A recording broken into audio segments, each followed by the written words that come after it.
Buenos días a todos y con disposición, con ánimo, vayamos a la palabra, vayamos a Mateo. Vamos a continuar el estudio del Sermón del Monte. Estamos viendo los evangelios.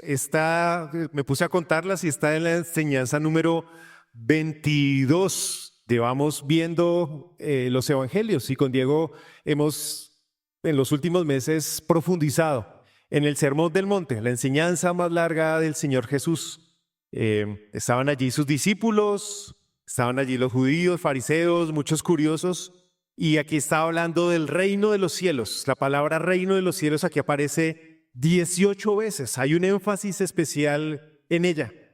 Y hay una sección especial que tiene 3 partes y Jesús habló de la limosna o el dar, y Diego nos llevó a reflexionar y pensar de cómo damos, a quién damos, por qué damos. Hace 15 días. La siguiente sección es acerca de la oración y la que continúa es acerca del ayuno.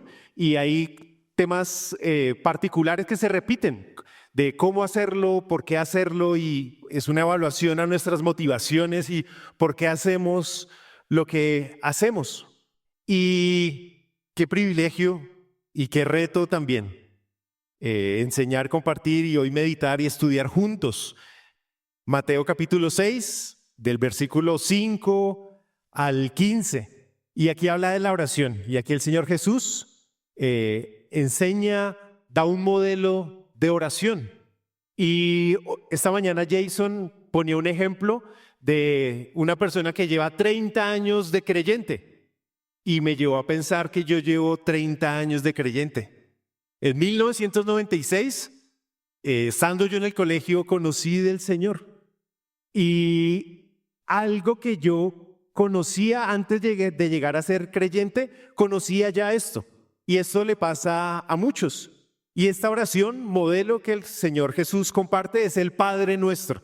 Yo crecí en una familia católica y muchos aquí sí crecimos en un contexto católico desde pequeñitos.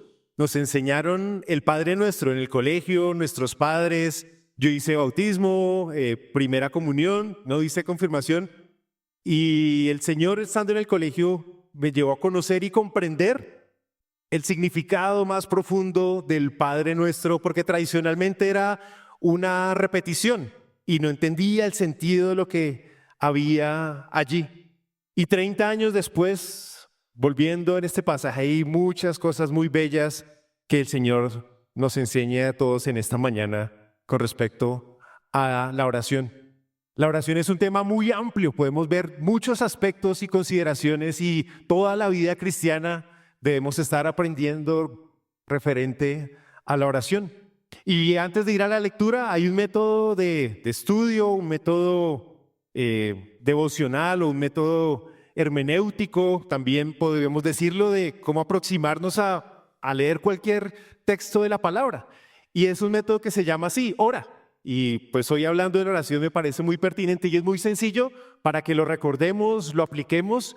Y el método ora es, primero, observar, hacer la lectura, analizar la palabra, especialmente cuando en un texto hay varios términos que se repiten, es que hay un énfasis, hay algo que Dios quiere que pongamos mucha atención ahí. Entonces, cuando hagamos la lectura, vamos a ver palabras repetidas, verbos, la gramática, cómo está. Vamos a observar el contexto, quién está hablando, a quién está hablando, en qué lugar están, la geografía. Hay muchos aspectos que podemos ver en la palabra de Dios al observar. Luego, vamos a reflexionar, que no se quede solo en observación y conocimiento y datos curiosos, sino que reflexionemos qué está hablando allí el Señor.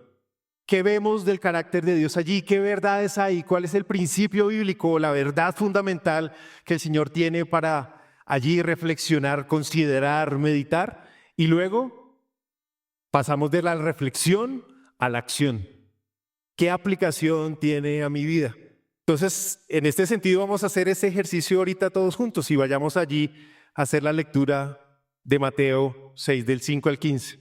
Observemos atentamente, reflexionemos profundamente y luego que el Señor nos lleve a aplicar obedientemente. Y dice Mateo capítulo 6, versículo 5, así: y cuando ores, No seas como los hipócritas, porque ellos aman el orar en pie en las sinagogas y en las esquinas de las calles, para ser vistos de los hombres. De cierto os digo que ya tienen su recompensa. Mas tú, cuando ores, entra en tu aposento y cerrada la puerta, ora a tu Padre que está en secreto, y tu Padre que ve en lo secreto te recompensará en público. Verso 7. Y orando no uséis vanas repeticiones como los gentiles, que piensan que por su palabrería serán oídos. No os hagáis pues semejantes a ellos, porque vuestro Padre sabe de qué cosas tenéis necesidad antes que vosotros las pidáis. Vosotros pues oraréis así: Padre nuestro que estás en los cielos, santificado sea tu nombre, venga tu reino. Hágase tu voluntad, como en el cielo, así también en la tierra. El pan nuestro de cada día, dánoslo hoy. Y perdónanos nuestras deudas, como también nosotros perdonamos a nuestros deudores. Y no nos metas en tentación, mas líbranos del mal. Porque tuyo es el reino, y el poder, y la gloria, por los siglos de los siglos. Amén. Porque si perdonáis a los hombres sus ofensas, os perdonará también a vosotros vuestro Padre Celestial. Mas si no perdonáis a los hombres sus ofensas, tampoco vuestro Padre os perdonará vuestras ofensas. Y vamos en esta lectura, pregunta para que todos quienes quieran, ¿a qué personas vemos aquí en este texto? ¿Quiénes están allí? Menciona, están los fariseos escuchando, ¿sí? ¿De quién habla o quiénes están allí también? El Padre, menciona a Dios Padre, muy bien. ¿Quién más? Habla de unos hipócritas. Muchas gracias, Diego. ¿De quién más hace referencia? De los gentiles. Los gentiles son los no judíos en ese entonces, los que no eran parte del pueblo judío. ¿De quién más está allí? ¿Quién está hablando? Jesús. ¿Quiénes están escuchando? Los discípulos, y les está hablando a ellos. Y si hay un padre, le está diciendo a aquellos que son hijos. Dentro de la oración habla de unos deudores, o alguien que ofende, o alguien que necesita o que recibe. En esta oración también aparece en Lucas, y en Lucas la palabra que utiliza son pecados. Explícitamente lo dice así. Dentro de las observaciones, en estas observaciones de lo que vimos en esta lectura, ¿qué vemos de Dios? ¿Qué atributos, características vemos de Dios? Que Él ve en lo secreto muy bien, que esto es asociado a su omnisciencia, que Él todo lo sabe y nos ve en lo secreto. Gracias, Javi. Diego, Dios perdona, muy bien. Creo que Dani, por aquí, es un Padre, es un Dios Padre y está en los cielos. Muy bien, vemos a Dios como Padre, como perdonador, omnisciente. Hay una palabra que se repite en la enseñanza que vimos hace 15 días, en esta y en la que veremos, y habla de recompensas. Y habla de Dios que da, o sea, como un recompensador. Y vamos a ver ahora un poco más a qué hace referencia. Una palabra que se repite en todo el Sermón del Monte, y aquí la vemos, también habla del reino de los cielos. Y si hay un reino de los cielos, Dios es el Rey. Implícitamente está hablando del Rey. Cuando menciona el pan de cada día, está hablando de Dios como proveedor. Muy bien. Y Jesús mismo, al enseñarnos, y esta oración cuando aparece en el libro de Lucas, es ante la pregunta de los discípulos, que ellos le dicen, enséñanos a orar. Y cuando los discípulos preguntan, enséñanos a orar, Jesús les enseña y dice esta misma oración que estamos leyendo aquí en Mateo. Y por eso a Jesús le llamaban, y ojalá nosotros también le llamamos y le consideremos nuestro maestro. Eso podemos, en la observación de este texto, identificar a Dios. Ahora, palabras repetidas. ¿Qué palabras aparecen varias veces en esa lectura? Orar, muy bien. Perdonar, muy bien. Perdón, perdonar. Deudas, ofensas. Padre aparece 6 veces. Me llamó mucho la atención. La palabra recompensa aparece 2 veces. Orar aparece 3 veces. Y con el texto hice el siguiente ejercicio que ojalá podamos hacer nosotros. Orar, que alguien mencionaba. Recompensa, Padre. Ahí no se ve, yo lo puse en color, pero no se ve aquí la palabra perdonar, deudas, ofensas, recompensas. Y algo que me llamó mucho la atención es que cuando está haciendo la introducción, o sea, estos primeros versículos, habla de manera individual. Dice, mas tú, cuando estés en tu aposento, ora a tu Padre, y tu Padre que ve en lo secreto, habla de manera individual y personal. O sea, habla uno a uno. Pero después el resto de la oración habla en plural. Entonces ahí dicen, no uséis, hagáis, pidáis.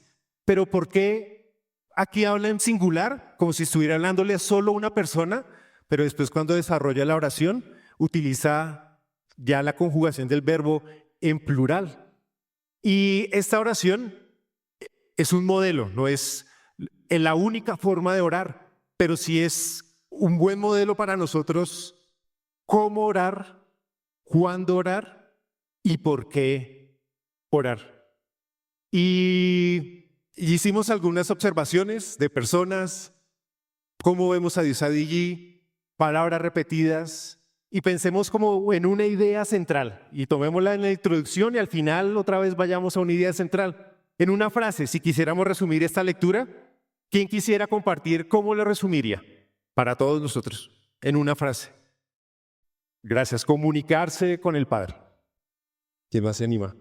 Silvi, en una frase como pedir al Padre. Muy bien, gracias. Coinonía con Dios. Muchas gracias. Comunión con Dios. Muchas gracias. La oración. En la palabra orar está asociado a suplicar, desear, adorar.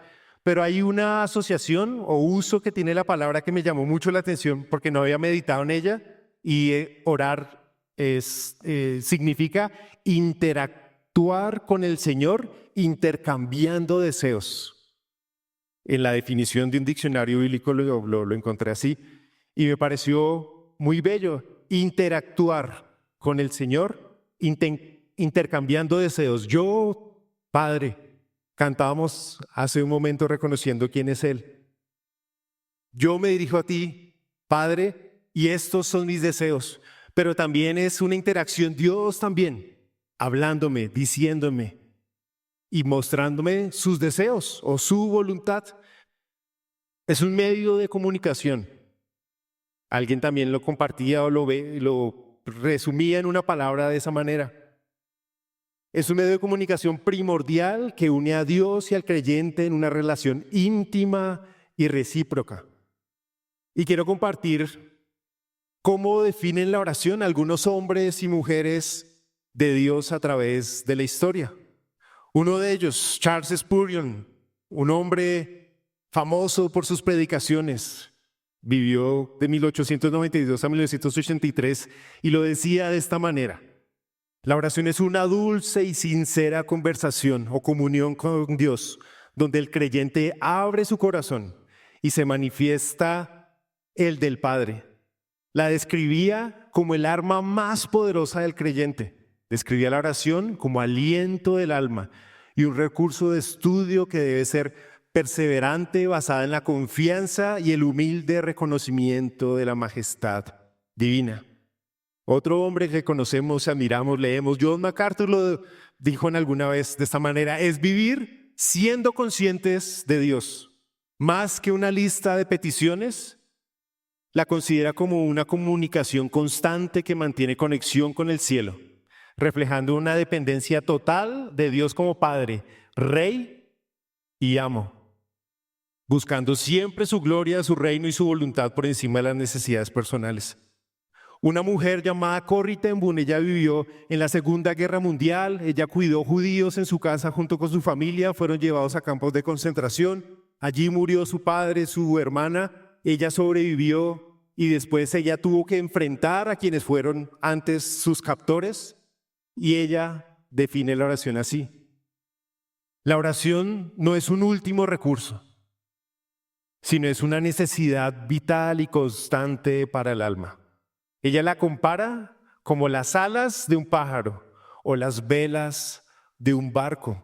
George Muller en Inglaterra, un hombre que por fe tuvo orfanatos y acogió a miles de niños y los protegió y les predicó allí el evangelio, y él proveer para miles de niños requería también mucha fe y la oración era importante, y él la escribía esta mañana. Es una comunicación ferviente y confiada con Dios, basada en la lectura de las Escrituras, donde se reclaman sus promesas con fe. Para él la oración era el medio principal para depender de Dios, no de los hombres, para cubrir necesidades, lo que incluía mantener una relación de profunda comunión y perseverancia hasta recibir la respuesta. Jim Elliot, un misionero que esta semana, hace 70 años, vino con otro grupo de norteamericanos a las selvas del Ecuador y murieron allí martirizados por una comunidad indígena. Este hombre murió en 1956, decía lo siguiente: la oración no nos permite hacer una mayor obra para Dios. La oración en sí misma es una obra mayor para Dios. Hudson Taylor, un misionero también famoso, murió en 1905, lo resumió sucintamente así: el medio esencial para conectar con Dios, esa es la oración, basando su vida en una fe radical y la dependencia absoluta en la provisión divina. La oración en diferentes contextos y usos bíblicos está asociada a implorar, rogar, suplicar, pedir, buscar, invocar, interceder. En el libro de los Salmos hay una recopilación de muchas oraciones poéticas, más de 250 encontré que hacía referencia que hay oraciones en los Salmos. Y diferentes tipos de salmo expresando a Dios alegría, pero también lamento, confesión, acción de gracias, peticiones. Y siguiendo en la introducción, vamos a ir a algunos conceptos y después vamos a abordar el texto juntos y que el Señor nos permita, ya después de observar, reflexionar en nuestras vidas. Padre. La palabra Padre aparece en muchas partes de la palabra, y el viernes tuvimos aquí un buen estudio, un taller de padres, y Jay nos llevó a profundizar y meditar en la palabra, en qué significa Padre, y aquí lo vemos teniendo el mejor ejemplo de un Padre, que es Dios mismo como Padre. Pero Padre en el sentido amplio hace referencia al engendrador, al originador, al progenitor. Perdonar, y algo de la definición también bella que nos ayuda a considerar esta oración que el Señor Jesús nos da como ejemplo, hace referencia a abandonar una ofensa. Me hicieron algo y lo abandono. Dejar de lado, omitir, poner lejos o enviar lejos, ceder. A eso hace referencia cuando aquí leemos perdonar. Ofensas, que aparece varias veces. La definición en un diccionario bíblico es un desliz, lapsus o desviación, es decir, un error que puede ser no intencional o una transgresión que sí es intencional y que puede causar un daño a otros. La palabra recompensa, que también aparece en el contexto no solo de este pasaje, sino de toda la sección que venimos desarrollando, aparece 5 veces.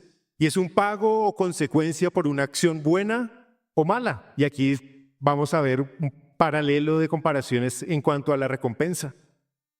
Otras palabras que no se repiten, pero es importante, es tentación e hipócritas. Tentación. La palabra tentación o probar, el contexto determina en qué sentido se utiliza. Cuando es de Dios hacia nosotros es una prueba, porque finalmente tiene un buen propósito para nosotros. Pero cuando esa tentación o prueba viene del maligno de Satanás, pues su propósito, su intención es destructiva. O sea, puede ser en sentido negativo o positivo. El que aparezca la palabra como tal, prueba, es neutral, por decirlo de cierta manera. El contexto es la que da cuál es la intención que se tiene, si para bien o para mal. E hipócritas, una también, que alguien destacaba aquí como aparecían allí dentro, preámbulo en la introducción. Y es interesante, hace referencia a un actor, a alguien que utiliza una máscara, un impostor, que dice una cosa y hace otra. Y ese es el principio que vemos en la introducción y queremos recalcar después. Y yo lo resumí así. Jesús enseña cómo pasar de la tradición religiosa y externa y superficial a una relación íntima y sincera con Dios Padre a través de la oración. Y vayamos al texto ahora sí, leyendo, deteniendo. Aquí podemos profundizar y dedicar mucho más tiempo, y esa es la invitación a que si quieres reflexionar y profundizar, investigar, leer al respecto, ver otras palabras, estas mismas palabras en otros lugares, en qué usos están, ánimo. Y aquí la palabra es muy profunda y tiene muchas cosas que, en caso personal, después de 30 años, esto es aún desafiante, es un reto y es aún de enseñanza y nuevo en ciertos aspectos para mí. Del versículo 5 al 8 hay un preámbulo, hay una introducción, una advertencia. Luego está el Padre Nuestro y luego hay un énfasis o una conclusión hablando del perdón genuino. Y vamos, versículos 5 y 6. Y el 7 y el 8 hay dos cosas que el Señor Jesús dice que no se deben hacer. Dice, no sean como los hipócritas, que les gusta ser vistos por otros. Igual, como Diego nos enseñaba, que algunos hombres también, cuando daban, les gustaba que otros los vieran. Al parecer también habían algunos hombres que cuando oraban o adoraban o estaban en el templo, les gustaba que otros los vieran. Y él dice, no sean así, porque ahí hay una vana gloria. Dice, ahí recibirán la recompensa o la palmadita, o muy bien, o la gloria de los hombres dada por los demás. Pero esa no es la que nosotros debemos buscar. ¿Cómo sí se debe hacer? En lo secreto, donde solo Dios Padre lo ve. Y él dice que él, viendo en lo secreto, después dará una recompensa pública, y las respuestas a las oraciones, pues él las hace en nuestro diario vivir, donde estemos, en la familia, en la iglesia, en el trabajo, por los motivos que estemos orando.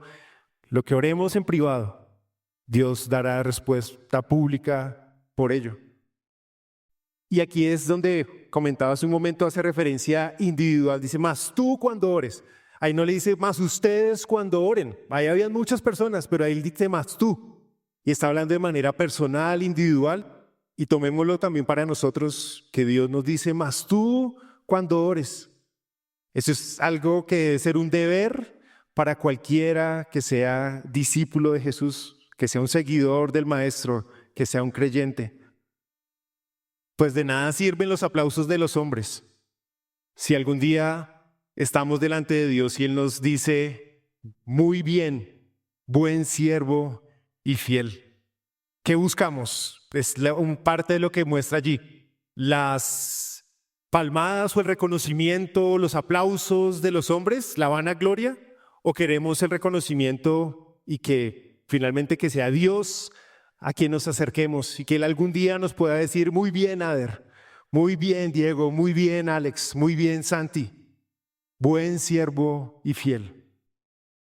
Primera advertencia, que no sea para vanagloria, la gloria de los hombres.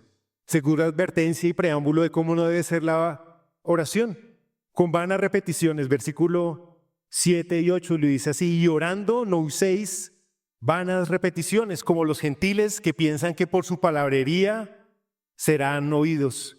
Muchas personas interpretan el Padre Nuestro como una oración que debe recitarse palabra por palabra. Incluso algunos le dan algún efecto especial o mágico solamente con repetirlo. Y yo en mi casa desde pequeño me lo enseñaron de esa manera. Después llegué a entenderlo que no es así, no es repetirlo por repetirlo, como a veces pasa en las novenas. En la Navidad vemos que una parte de la novena repiten el Padre Nuestro, pero a veces es tan rápido que ya pensemos es en los buñuelos, en la natilla y en lo que viene.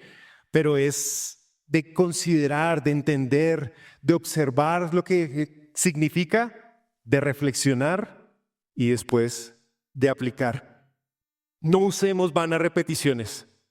Y algo también que dice versículo 8, no hagáis pues semejantes a ellos, que están hablando de estos que buscan ser vistos, o aquellos que son hipócritas. Y en medio de ese auditorio en el Sermón del Monte había muchos judíos, fariseos, religiosos. No hagáis pues semejante a ellos, porque vuestro Padre sabe de qué cosas tenéis necesidad antes de que vosotros la pidáis. Un autor lo decía, si no oramos para que Dios se entere de lo que necesitamos, sino para darnos cuenta nosotros mismos de nuestra necesidad y mostrar humildemente que dependemos de Él en todo y de Él lo esperamos todo. Una palabra que aparece varias veces, Padre, y en estos versículos, en el 8 aparece allí, Padre. Dios es un Padre que conoce nuestra necesidad mucho mejor que nosotros. Dios es un Padre que hace todas las cosas mucho más abundante de lo que pedimos o entendemos, como dice en Efesios.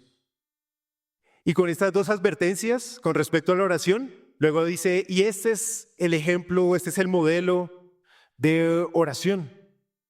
Y vayamos del versículo 9 al 13. Y el Padre Nuestro son 8 frases y podemos decirlo, la primera y la última termina reconociendo quién es Dios, dándole adoración o dándole alabanza. Luego hace 3 peticiones, estas que están en azul, que hacen referencia a Dios, peticiones con respecto a Dios en sí mismo. Luego hace 3 peticiones personales, que hablan de nosotros o nuestras necesidades. Entonces empieza con alabanza, peticiones a Dios, peticiones personales y termina en alabanza. Y vayamos y meditemos un poco en este tiempo, en cada una de ellas. Versículo 9, vosotros pues oraréis así. Y me devuelvo un poco. Les decía que aquí Jesús está hablando dónde orar. Entonces decía, para que sean vistos, decía, mas tú cuando ores, entra en tu aposento y allí en lo secreto, a solas, en la soledad. Ese es el cuando. Eso no significa que sea la única forma de orar. Si oramos todos juntos aquí o en familia, está bien, pero hay un momento en que la oración debe ser personal, yo con Dios, yo delante de Dios, Él y yo solos, en casa, caminando. Puede que incluso en algunos momentos uno está rodeado de muchas personas, no sé si les pasa. Yo a veces estoy rodeado de muchas personas y apretado así en un Transmilenio, pero estoy solo. En realidad, así esté con 200 personas más en el bus. Estando allí, donde solo Dios te ve lo que haces, lo que piensas. ¿Cuándo? ¿Cómo? Es parte de lo que vivíamos aquí. No por vanagloria, no por repetición. ¿Y el qué? Es la oración del Padre Nuestro. Y primero dice, Padre Nuestro que estás en el cielo. Eso nos enseña a quién nos dirigimos en la oración. Y nos dirigimos a Dios como Padre.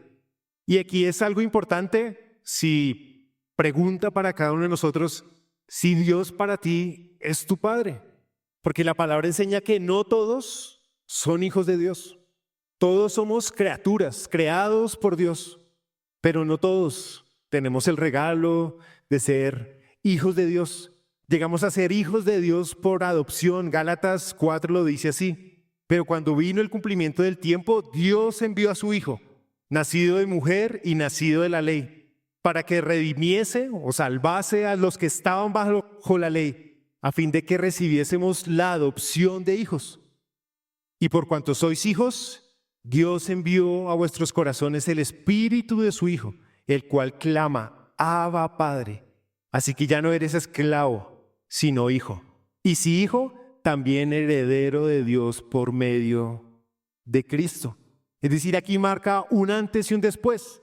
Y el que ya conoce a Jesús y él ha sido salvo por la obra preciosa que hace 8 días ya ahí nos llevó a reflexionar de el precio y lo que hizo Jesús en la cruz por nosotros para que fuésemos redimidos y fuésemos adoptados y recibiésemos esa herencia, es algo que solo el creyente tiene. Pero en mi vida hace 30 años lo recibí por gracia, pero 30 años hacia atrás yo no era hijo de Dios. Y si no era hijo de Dios, era hijo del diablo.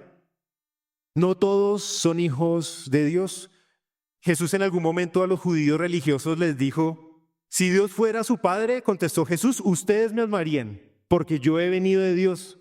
Ustedes son de su padre, el diablo, cuyo deseo ustedes quieren cumplir. Y antes de yo conocer al Señor, yo era así. Y a veces suena crudo, duro decirlo, pero era hijo del diablo, estaba perdido, no era hijo de Dios, era su enemigo.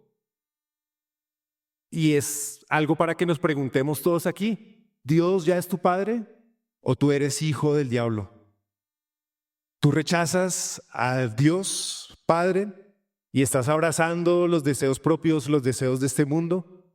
Es una pregunta válida, importante, profunda, muy importante que ojalá quienes aún están dudando al respecto no se queden allí con esta pregunta. La palabra habla de Dios Padre y el pueblo de Israel lo reconocía de una manera muy bella y el Salmo 103, solo quiero compartir pero en muchos lugares. Y Jaycee, la presentación que vimos el viernes pasado, si la puedes compartir, porque habla de muchos aspectos de la importancia y los roles de un padre.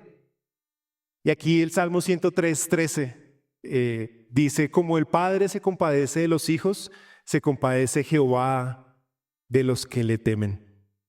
Dios es un Padre compasivo y un padre es una relación cercana.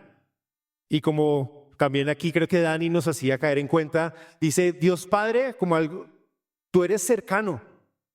Si ya eres hijo de Dios, tú puedes referirte a Él como con la confianza que un hijo tiene con su padre, pero también dice que estás en los cielos, que estás sobre todo, que eres soberano. Soberano significa que estás sobre todo.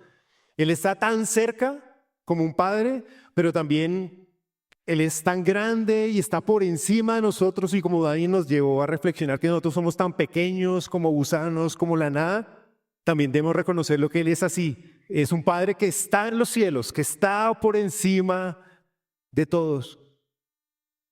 Y de esa manera también debemos dirigirnos a Él con toda reverencia y respeto.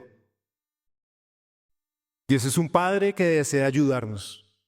Y como Padre Celestial, reconocemos que Él es poderoso para ayudarnos. Santiago 1:17 dice, toda dádiva perfecta y toda bendición descienden de lo alto, donde está el Padre que creó las lumbreras celestes y quien no cambia y no se mueve como las sombras. Y en el modelo del Señor Jesús, primero a reconocer a Dios como Padre, a adorarle, a alabarle. Y preguntémonos, ¿alabas a Dios? Qué bello hacerlo todos juntos. Aquí se escucha hermoso por la dirección de los músicos y todos juntos y la acústica de este lugar. Y aquí la iglesia me alegra cuando cantamos juntos, unidos. Pero allí solos también, ¿alabas a Dios? ¿Cómo está tu lista de reproducción de música? Si hables Spotify, ¿qué pones? Si pones YouTube, ¿qué pones? ¿Alabas a Dios? Jesús en la última cena, Él cantó un himno con sus discípulos, no se dice cuál, pero Él cantó también con sus discípulos. Y mediante la alabanza podemos reconocer quién es Él, qué hace Él. Y en este modelo de la oración del Padre Nuestro, Jesús lo quería enfatizar.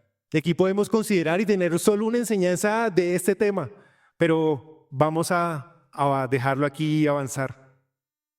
Segunda, y ahora empieza con 3 peticiones referente a Dios. Santificado sea tu nombre. Esto nos llama a reconocer su santidad. Es una petición para que se le dé a Dios el honor y la gloria que pertenece. O sea, Dios ya es santo, pero es reconocer que su nombre sea santificado, que su gloria, que su honor se muestre visible en nuestras vidas primeramente. Si alguien me dice a mí, tú no eres una Naya, pues como, no, pero o sea, esa es mi familia, es como mis raíces, muestra de dónde yo soy. Si alguien desconoce y niega que yo soy, pues el apellido que tengo y la familia que yo tengo, es como una ofensa para mí. Y cuando alguien me reconoce, no, así son los Anaya, muy bien, como en sentido positivo, pues también uno se siente bien de esa manera. En cierta manera, quien menosprecia o daña mi apellido está deshonrando o no dándole honor a mi apellido, a mi familia, a mis padres. Esa es una forma también de hacerlo así en el sentido positivo, al reconocer quién es Dios, y Dios es santo, santo, santo, reconocer su buen nombre. La palabra santo significa apartado, es diferente, es muy especial. Al reconocer que el nombre de Dios es santo, estamos diciendo que Él es diferente a nosotros, está por encima de nosotros y nosotros somos muy pequeños delante de Él y que Él es muy especial. Pero esta oración le pide a Dios que su nombre sea santificado. Y el primer lugar, si yo me dirijo a Dios donde esto empieza a ser una realidad, es en mi propia vida. Santificamos el nombre de Dios. Le reconocemos en cómo hablamos, en cómo vivimos. Qué bello cuando a un padre se ve a su hijo y se dice, a mí cuando me dicen, Mati habla igualito a Arer, o tiene los mismos gestos, o tiene los mismos gustos, yo me siento como especial, de que en mi hijo haya algo de mí. Cuando nosotros como hijos de Dios, en nuestra forma de hablar, de vivir, exaltamos el nombre de Dios, le estamos dando la gloria a Él. Otra petición, venga tu reino. En esta sección del Sermón del Monte 18 veces hace referencia al reino de los cielos. Y aquí está hablando en esta petición que tu reino venga. Juan el Bautista lo dijo así, hablando también a una multitud, arrepentidos porque el reino de los cielos se ha acercado. Y Jesús mismo, unos párrafos antes de la lectura en capítulo 4, dice, desde entonces Jesús comenzó a predicar y a decir, arrepentidos porque el reino de los cielos se ha acercado. Y en ese momento está hablando de Él mismo, de Dios hecho hombre, de Jesús, el Mesías, caminando en esta tierra. Era forma en la cual el reino de los cielos se había manifestado aquí en la tierra a través de su Hijo Jesús. Pero cuando nosotros lo decimos hoy, estamos diciendo que Jesús venga a nuestras vidas. Si decimos que hay un reino, hay un rey. Y si decimos que hay un rey y hay un reino, nosotros ¿quiénes somos allí? ¿Somos los que rechazamos a ese reino, a ese padre, a ese rey? ¿O los que nos sometemos a Él? Que tú seas mi rey en mi vida, en lo que pienso, en mis decisiones, en mis prioridades. Que Él sea el que gobierne, que sea el primero, el más importante. Y aquí reflexionemos profundamente al respecto de eso en nuestras vidas. Es algo que se le pide a Dios, pero también nos implica algo a nosotros. Y no caer en las vanas repeticiones de repetir por repetir, perdiendo el significado de lo que esto trae. Que venga tu reino, que tú eres el rey y yo me someto a ti. Y esto tiene que ver con la siguiente petición. Y como tú eres el rey, entonces hágase tu voluntad. Es una muestra de sometimiento a sus propósitos y planes. Incluso Jesús, estando allí en el Getsemaní, sabiendo que horas después iba a ser rechazado, maltratado, traicionado, humillado, Él dijo, Padre mío, si es posible, pasa de mí esta copa, pero no sea como yo quiero, sino como tú. Y que ojalá tengamos también nuestra actitud en nuestras vidas delante de Dios. Señor, en esto no sea como yo quiero, sino como tú. Hágase tu voluntad. Hágase tu voluntad. El salmista, el Salmo 48, dice: el hacer tu voluntad, Dios mío, me ha agradado. El hacer tu voluntad, Dios mío, me ha agradado. Y tu ley está en medio de mi corazón. Cuando vayamos a Dios, pidámosle que se haga su voluntad. Y cada uno de nosotros estamos en momentos donde a veces, no sé si lo sienten en las conversaciones, como de angustia, de preocupación, y se llevaron a Maduro y vea lo que pasó, y las noticias, y el salario mínimo, y la inflación, y no sé qué, y la seguridad, y uno entra en momentos de angustia y de preocupación de ver solo las circunstancias que sí, a veces pueden ser válidas, pero si nos quedamos viendo eso, pero si levantamos y vemos al Padre y reconocemos quién es Él y le santificamos y decimos: Señor, tú eres el Rey, tú estás al tanto, tú estás a cargo, Señor, hágase tu voluntad. Y pueden pasar muchas cosas alrededor, no significa que todo va a ser color de rosa, pero yo estoy contigo, yo estoy contigo. Y así como en el cielo, quiero que aquí en la tierra, aquí en mi vida, aquí en mi familia, aquí en la iglesia, se haga tu voluntad. Que esta sea nuestra petición en nuestras oraciones, así como Jesús lo enseñaba. Y luego seguimos 3 peticiones personales. Danos hoy el pan nuestro de cada día. Aquí el Señor nos anima a pedir por nuestras necesidades esenciales diarias. Reconoce que Él es el dador y debemos ser agradecidos por Él hoy, porque por el mañana, como lo estudiamos en el grupo de parejas el año pasado, si el Señor quiere, viviremos y haremos esto y aquello. Del mañana no sabemos ni siquiera si estaremos vivos. Si el Señor quiere, tendremos la vida y agradeceremos por ella, pero hoy, gracias por el pan, por la vida, por lo esencial, fundamental que nos das hoy. Esta oración muestra una dependencia continua en la aprobación divina. Y también les mencioné que al comienzo de la oración habla de manera personal, más tú cuando ores, habla tú y haz tú esto, pero aquí ya habla en plural. El pan nuestro de cada día, dánoslo hoy. Aquí no dice el pan nuestro de cada día, dámelo hoy, no, dice dánoslo. O sea, a mí y los que están conmigo, Señor, cuídanos, provéenos y reconozco que tú eres el que da. Habla en sentido ya plural de el que está orando y con los que están allí acompañándolo a orar. Siguiente petición: y perdónanos nuestras deudas, como también nosotros hemos perdonado. Nos señala la importancia de confesar nuestros pecados y perdonar también a aquellos otros que han pecado contra nosotros. Primera de Juan dice que si confesamos nuestros pecados, Él es fiel y justo para perdonarnos y limpiarnos de toda maldad. ¿A quiénes les gusta bañarse todos los días?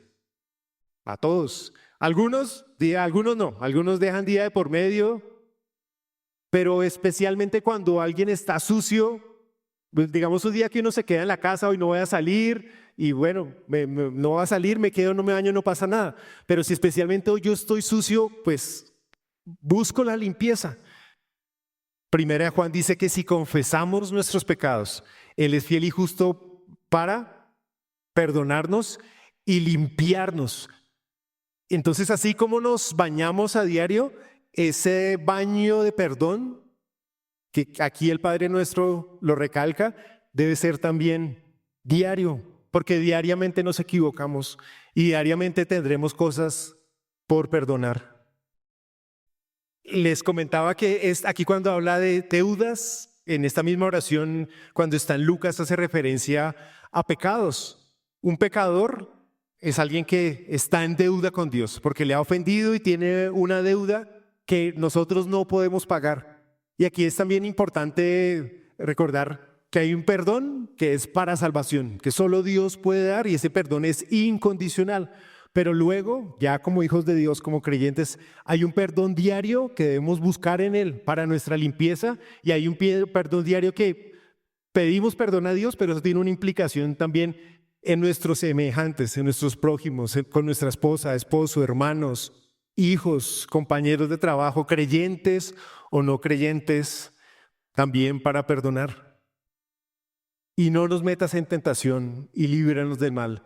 La palabra tentación o prueba, como les decía, es una palabra neutra.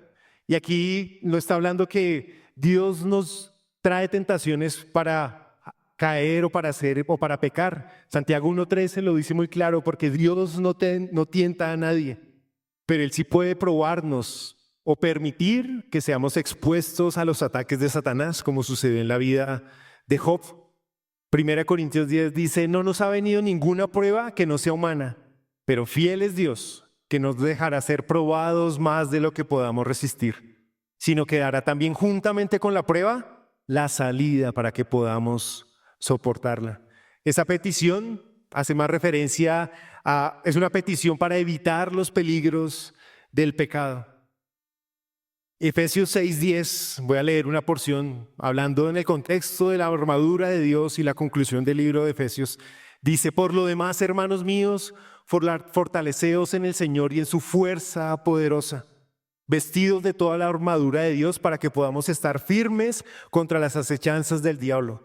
Porque no tenemos lucha contra carne y sangre, sino contra principados y potestades. O sea, una lucha espiritual contra gobernadores de las tinieblas de este mundo, contra huestes espirituales de maldad en las regiones celestes. Por tanto, tomad toda la armadura de Dios para que podáis resistir en el día malo, y habiendo acabado todo, estar firmes.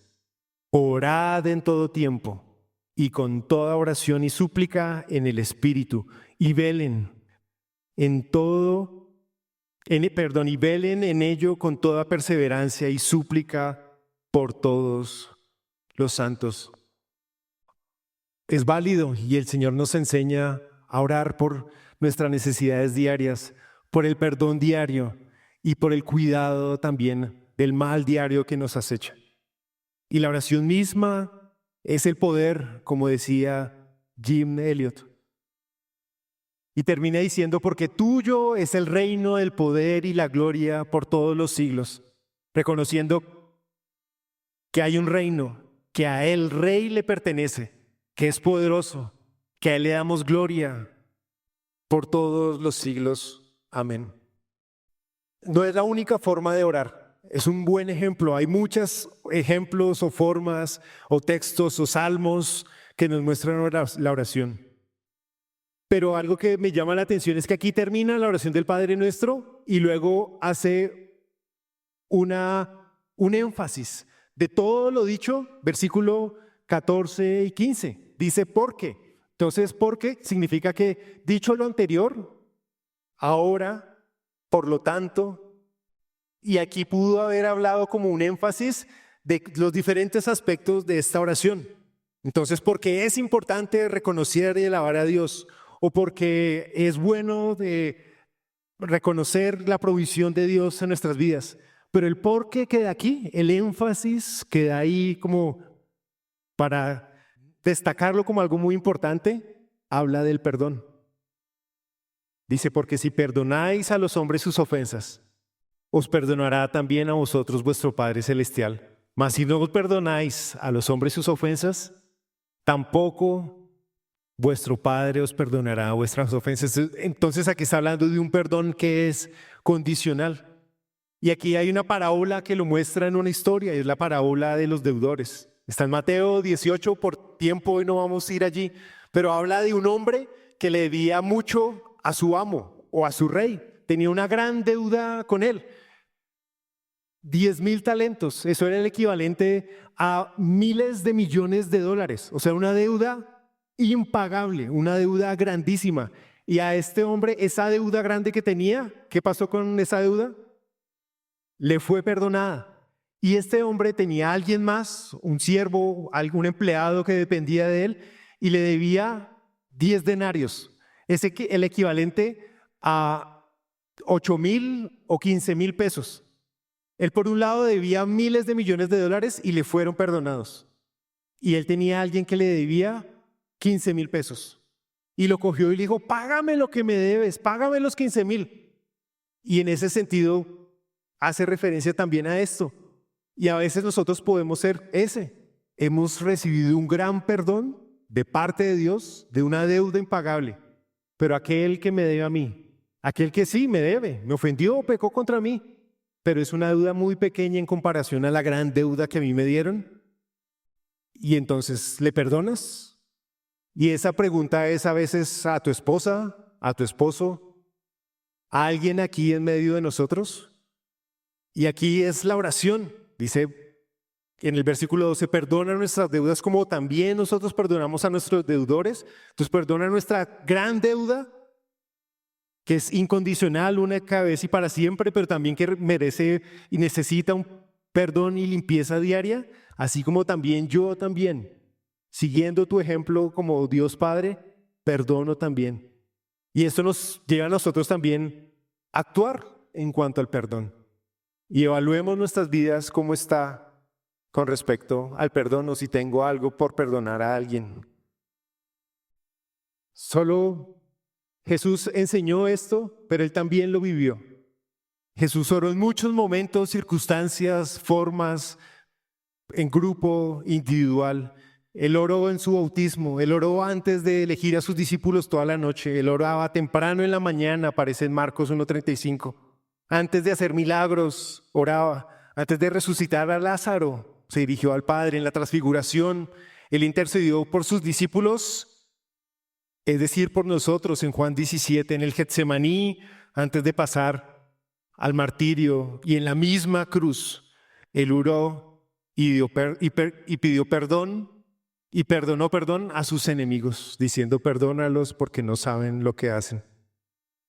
Jesús en esta palabra, en este texto, nos da un modelo, pero en su propia vida también Él lo modeló, de orar en las situaciones y circunstancias decisivas de la vida. Observemos, reflexionemos y ahora pasemos de la reflexión, y seguro esto puede ser más profundo de lo que vimos ahora acá, ahora a la aplicación, y que tengamos una aplicación obediente a esto que el Señor a cada uno de nosotros, el Señor nos desafió, nos enseñó, nos mostró algo. ¿Oras? ¿Qué tan frecuente? ¿Hablas con Dios? ¿Le alabas?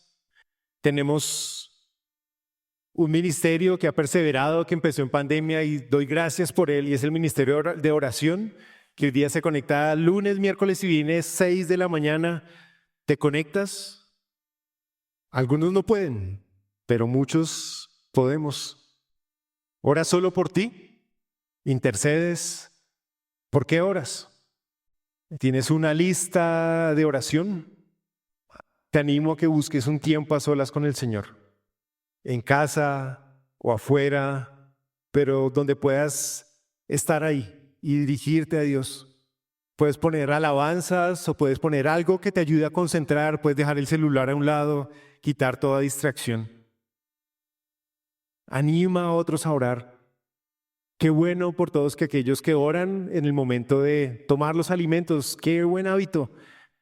¿Tienes una libreta con motivos de oración o algún lugar? Nosotros en casa tenemos un tablerito, los que han ido allí lo han visto, de los motivos por los que estamos orando, por los que damos gracias, y otro donde lo que Dios ha respondido. Y es bello ver la parte de lo que Dios ya respondió, porque a veces somos olvidadizos, se nos olvida lo que Dios ya respondió, lo que en algún momento era petición por algo y después, wow, Dios respondió. Este texto Jesús estaba enseñando cómo orar, dónde orar y por qué orar. Ahora respóndete esas preguntas a ti mismo. ¿Dónde vas a orar? ¿Con qué actitud? ¿O solo aquí en la iglesia o para ser vistos? Como el ejemplo que daban los hipócritas, los que se ponen una máscara. ¿Y por qué oras? Cada uno de nosotros, sin importar el tiempo de creyentes que llevemos, yo necesito mucho más aprender y crecer en esta disciplina espiritual, porque esto nos lleva a la madurez y nos lleva a conocer más a Dios. Aquí hablamos al comienzo de cómo veíamos a Dios en este pasaje, y ahí podemos conocer más y mejor y profundamente a Dios. Les invito a que tomemos unos segundos y reflexionemos allí a solas y luego todos oramos para terminar. Padre, Padre nuestro que estás en los cielos, enséñanos a orar más y mejor, con la actitud correcta y permítenos apartar el tiempo correcto. Hay ocupaciones, hay trabajos, hay distracciones, Señor, pero que esto sea importante en nuestras vidas. Perdónanos porque no oramos tanto como debiéramos. Pero gracias por este ejemplo, por el ánimo de otros creyentes. Gracias por los que en esta iglesia oran e interceden, animan. Gracias por los que perseveran en conectarse fielmente y oran por esta congregación y por las familias que hay aquí. Muchas gracias por estos guerreros de oración. Gracias por los que mandan oraciones por WhatsApp, por los que interceden, por los que siempre dan gracias frente a un plato de comida. Gracias por tu Hijo Jesús, por su ejemplo de oración.